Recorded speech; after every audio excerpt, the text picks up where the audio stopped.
कल्पना कीजिए, आसमान में काले बादल छाए हैं, धरती पर अधर्म अपने चरम पर है, देवता निराश और असहाय हैं, और तभी एक अद्भुत शक्ति प्रकट होती है, सिंह पर सवार, 4 हाथों में दिव्य अस्त्र शस्त्र लिए, महाक्रोध और करुणा से भरी। यही है मां कात्यायनी। आज मैं आपको सुनाऊंगा उनकी महिमा, उनका जन्म और उनका भीषण युद्ध, एक ऐसी कथा जिसे सुनकर आपके रोंगटे खड़े हो जाएंगे। बहुत समय पहले त्रिलोक में शांति और धर्म का राज्य था। देवता अपने लोक में, आर्षि अपने आश्रमों में और मानव अपने कर्मों में लगे थे। लेकिन तभी जन्म हुआ महिषासुर नामक असुर का। महिषासुर ने कठोर तपस्या की। वर्षों तक उसने केवल हवा पर जीवित रहकर ब्रह्मा का ध्यान किया। अंततः ब्रह्मा उसके सामने प्रकट हुए। महिषासुर बोला, हे प्रभु, मुझे ऐसा वरदान दीजिए कि कोई देवता या असुर मेरा वध न कर सके। ब्रह्मा ने वरदान दे दिया, लेकिन वरदान में एक शर्त थी, उसका वध केवल किसी स्त्री द्वारा ही संभव होगा। यह सुनकर महिषासुर जोर से हंस पड़ा। उसने सोचा, एक स्त्री, वो मेरा क्या बिगाड़ सकती है। वरदान पाकर वह अजेय बन गया। धीरे धीरे उसका आतंक बढ़ा। उसने देवताओं पर आक्रमण किया, उन्हें स्वर्ग से निकाल दिया, इंद्रलोक पर कब्जा कर लिया। धरती पर धर्म का पतन होने लगा। लोग भयभीत होकर दिन रात प्रार्थना करने लगे। पराजित देवता ब्रह्मा, विष्णु और महेश के पास पहुंचे। वे रो पड़े, प्रभु, महिषासुर ने हमें हर जगह से खदेड़ दिया है, स्वर्ग भी उसके कब्जे में है, अब हम कहां जाएं? त्रिदेव ने आपस में विचार किया। तभी उनके भीतर से प्रचंड तेज निकलने लगा। विष्णु के शरीर से दिव्य प्रकाश, शिव के तीसरे नेत्र से अग्नि की ज्वाला, ब्रह्मा के मुख से तेजस्वी किरणें, ये सब मिलकर एक अद्भुत ऊर्जा का रूप ले लेती हैं और उसी ऊर्जा से प्रकट होती है महाशक्ति। उनका रूप तेजस्वी था, मुख सूर्य की तरह चमक रहा था, नेत्रों से बिजली की लपटें निकल रही थीं। देवताओं ने हाथ जोड़कर कहा, हे महाशक्ति, आप ही हमारी रक्षा करें। इसी समय धरती पर महर्षि कात्यायन तपस्या कर रहे थे। उनका एक ही संकल्प था, मुझे मां भगवती अपनी पुत्री के रूप में चाहिए। वर्षों तक कठोर व्रत के बाद मां उनके सामने प्रकट हुई और बोली, ऋषिवर, तुम्हारी भक्ति से मैं प्रसन्न हूं। मैं तुम्हारे घर जन्म लेकर तुम्हारी पुत्री बनूंगी और इसी रूप में असुरों का संहार करूंगी। ऋषि की आंखों में आंसू आ गए। उन्होंने प्रणाम किया और देवी के आगमन की प्रतीक्षा करने लगे। कुछ समय बाद महर्षि कात्यायन के घर एक दिव्य कन्या का जन्म हुआ। जैसे ही कन्या रोई, पूरा आश्रम दिव्य प्रकाश से भर गया।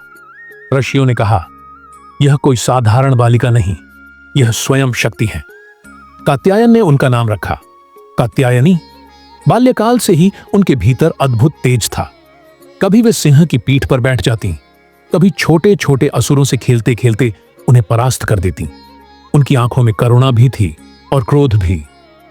हे माता, महिषासुर ने तीनों लोकों में अत्याचार मचा रखा है, अब केवल आप ही हमारी रक्षा कर सकती हैं। मां कात्यायनी बोली, देवताओं, अब अधर्म का अंत निश्चित है, मैं महिषासुर का वध करूंगी। तब देवताओं ने अपने अपने अस्त्र उन्हें अर्पित किए। शिव ने दिया, त्रिशूल विष्णु ने दिया, चक्र वरुण ने दिया, शंख अग्नि ने दिया, शक्ति वायु ने दिया, धनुष और बाण इंद्र ने दिया, वज्र विश्वकर्मा ने दिया, खड्ग और मां सिंह पर सवार होकर रणभूमि की ओर प्रस्थान करती हैं। महिषासुर ने अपनी विशाल सेना भेजी। हाथी, घोड़े, रथों और पैदल असुरों का समुद्र उमड़ पड़ा। मां कात्यायनी ने गरज कर कहा, अधर्म के दूतों, अब तुम्हारा अंत निश्चित है। उन्होंने धनुष उठाया और बाणों की वर्षा कर दी। हजारों असुर पल भर में भस्म हो गए। उनके सिंह ने दहाड़ मारी तो धरती कांप उठी। देवताओं ने पहली बार मुस्कान पाई, लेकिन महिषासुर हंसते हुए बोला, देवी, यह तो मेरी सेना का खेल है, यदि शक्ति है तो मुझसे युद्ध करो। अब रणभूमि में आमने सामने थे महिषासुर और मां कात्यायनी। महिषासुर ने भैंसे का रूप धारण किया। उसकी गर्जना से पर्वत हिलने लगे। उसने अपनी पूंछ से पूरे पर्वत उखाड़कर देवी पर फेंके। मां ने त्रिशूल उठाया और उन पर्वतों को चीर दिया। महिषासुर कभी हाथी बनता, कभी सिंह, कभी भैंसा, लेकिन मां हर रूप में उसे परास्त करती। आखिरकार महिषासुर अपने असली रूप में आया। वह दौड़ता हुआ सिंह पर झपटा। तभी मां ने उसकी गर्दन पकड़ ली, त्रिशूल उठाया और गरज कर बोली, हे दुष्ट, यह प्रहार धर्म की रक्षा के लिए है। त्रिशूल उसकी छाती में जा धंसा। महिषासुर धराशायी हो गया। त्रिलोक में जय मां कात्यायनी की गूंज उठी। हे माता, आपने हमें भयमुक्त कर दिया। मां बोली, जो भी श्रद्धा से मेरी उपासना करेगा उसका जीवन संकट मुक्त होगा। मैं सदा अपने भक्तों की रक्षा करूंगी। तभी से मां कात्यायनी की पूजा नवरात्रि के छठे दिन विशेष रूप से की जाती है। यह कथा केवल प्राचीन युद्ध की नहीं है। महिषासुर केवल एक राक्षस नहीं था, वह हमारे भीतर का अहंकार, लालच और अधर्म भी है। मां हमें सिखाती हैं कि साहस और विश्वास से हर असंभव युद्ध जीता जा सकता है।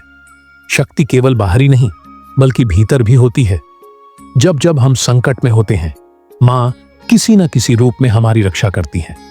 इसीलिए भक्तों, जब भी जीवन में अंधकार छा जाए, जब भी लगे कि अन्याय बहुत बढ़ गया है, तो मां कात्यायनी का स्मरण करें। उनकी कृपा से ही भय दूर होता है और धर्म की विजय होती है। भक्तों, अगर मां कात्यायनी की यह अद्भुत कथा आपके मन को छू गई हो, तो मां की कृपा आप तक लगातार पहुंचती रहे। इसके लिए चैनल को अब भी सब्सक्राइब कीजिए, क्योंकि हर बार जब यहां नई कथा गूंजेगी, वो सीधा मां के आशीर्वाद की तरह आपके जीवन में पहुंचेगी।